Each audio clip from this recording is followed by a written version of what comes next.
Nakaligtas man sa super bagyong kanina at habagat na puruhan naman ng sunog ang ilang pwesto sa palengke sa Novaliches, Quezon City.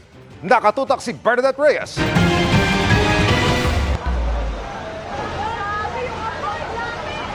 Ginising na makapal at maitim na usok ang mga taga-barangay Santa Monica, Novaliches, Quezon City. Nilamon kasi na naglalagablab na apoy ang mga tindahang ito sa isang palengke pasado alas 5 ng umaga kanina. May pumutok, biglang lumakas yung apoy. Yun, hanggang umabot na dyan sa amin. Pagtingin po namin sa baba, may mga usok tas may apoy.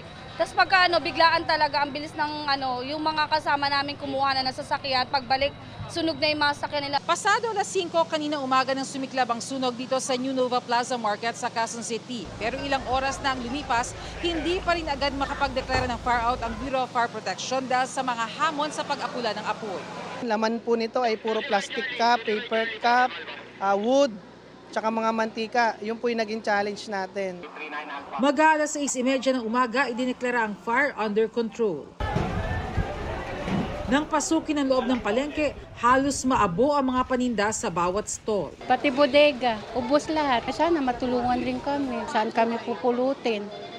Kasi ito lang inaasahan namin. Wala naman kaming ibang inaasahan kung dito lang. So ngayon hindi namin alam kung saan kami kukuha ng iumpisa uli namin.